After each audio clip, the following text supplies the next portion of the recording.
El tema que vamos a comenzar a ver es de la unidad relacionada con las uniones químicas. ¿Qué son los enlaces químicos? Son las fuerzas que mantienen unidos a los átomos. Cuando los átomos se enlazan entre sí, ceden, aceptan o comparten electrones. Son los electrones de valencia los que determinan de qué forma se unirá un átomo con otro y las características del enlace. Los átomos tienden a perder, a ganar o compartir electrones buscando mayor estabilidad, es decir, que tienden a alcanzar la ordenación electrónica más estable posible. Así que la molécula formada representa un estado menor de energía que los átomos aislados. En conclusión, vemos que la ordenación electrónica más estable es en la molécula igual a un estado de menor energía.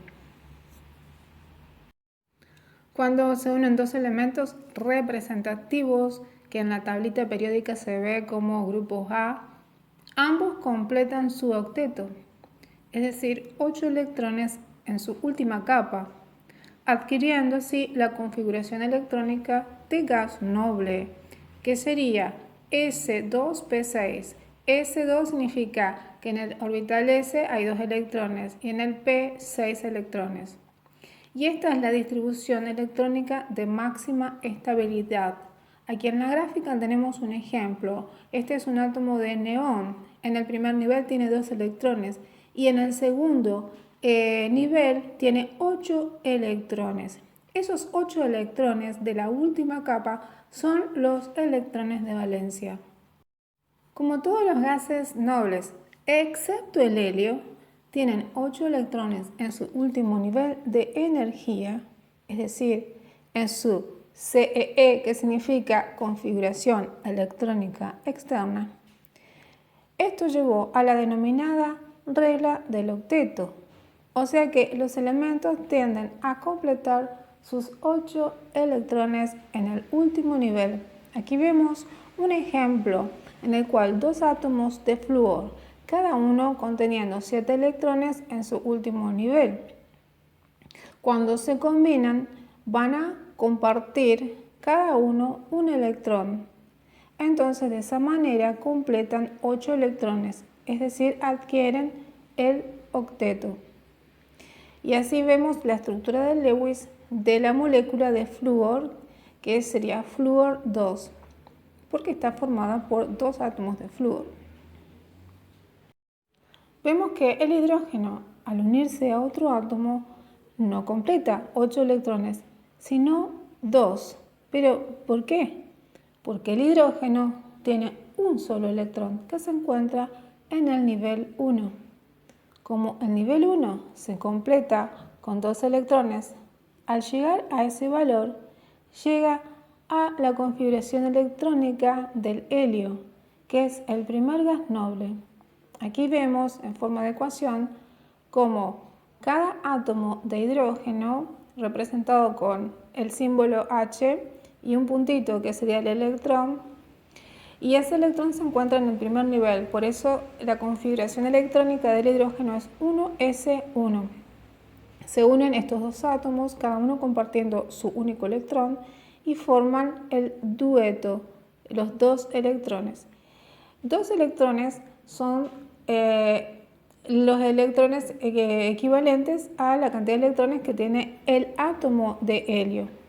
El helio tiene 2 electrones en su último nivel, así que 2 átomos de hidrógeno se van a parecer al helio en cuanto a su configuración electrónica, ya que cada átomo de hidrógeno unido a otro átomo de hidrógeno va a tener 1s2. Aquí vemos el átomo de hidrógeno, el núcleo que contiene un protón, y en la periferia, en el orbital S, tiene un solo electrón.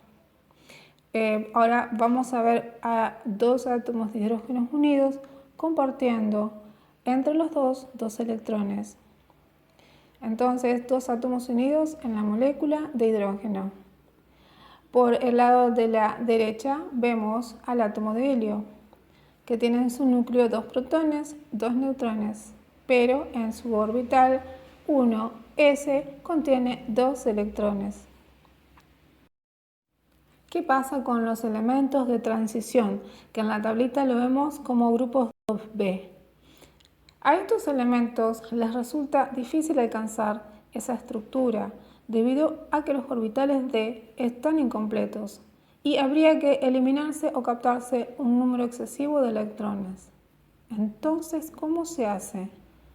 Estos elementos de transición, al formar el enlace, alcanzan otras configuraciones de especial estabilidad, como por ejemplo las configuraciones electrónicas con orbitales de semillenos, es decir, con 5 electrones, o completos, o sea, con 10 electrones. Para describir el enlace se utilizan los símbolos ideados por Lewis. Primero se escribe el símbolo del elemento, rodeado de tantos puntos como electrones tiene en su última capa, es decir, la capa de valencia. Así vemos primero que el litio, simbolizado por Li, tiene un solo electrón en el último nivel. El carbono tiene 4 electrones en su último nivel y el oxígeno tiene 6 electrones en su último nivel de valencia. Vemos otro ejemplo, la configuración electrónica del oxígeno. Se escribe como 1s2, 2s2 y 2p4. El primer nivel, que sería el 1, S2 contiene 2 electrones. El último nivel para el oxígeno es el 2 y va a contener los orbitales S y P. En el S se completan con los 2 electrones y en el P llegan hasta 4 electrones para el oxígeno. Tenemos que sumar la cantidad de electrones que se encuentran en el nivel 2, es decir, los 4 del P más los 2 del S, dándome un total de 6 electrones. Esos son los 6 electrones de valencia. Para el caso del nitrógeno, neón, aluminio y azufre, tenemos aquí la representación o notación de Lewis y las configuraciones electrónicas de cada uno. En el nitrógeno tenemos en el nivel último, que es el 2, 5 electrones de valencia. Sumamos 3 más 2, nos dan 5. El 1s2 no cuenta para la notación de Lewis porque serían los electrones más internos. En el caso del neón, tenemos en el último nivel 6, 7, 8, o sea, 6 del P, 2 del S y del nivel 2. Entonces el neón tiene 8 electrones de valencia. El aluminio tiene en su último nivel 3 electrones. Lo que vemos entre paréntesis como Ne se refiere a la configuración electrónica del gas neón. 3s2 y 3p1 serían los electrones de valencia del aluminio, o sea, los 3 electrones. En el azufre vemos que tiene 6 puntitos, 6 electrones de valencia que se encuentran en el nivel 3. 3s2 más 3p4, 4 más 2 me da 6 electrones de valencia. Entre corchetes, al principio dice Ne, que sería el gas neón, que ya habíamos visto anteriormente cuál era su configuración electrónica.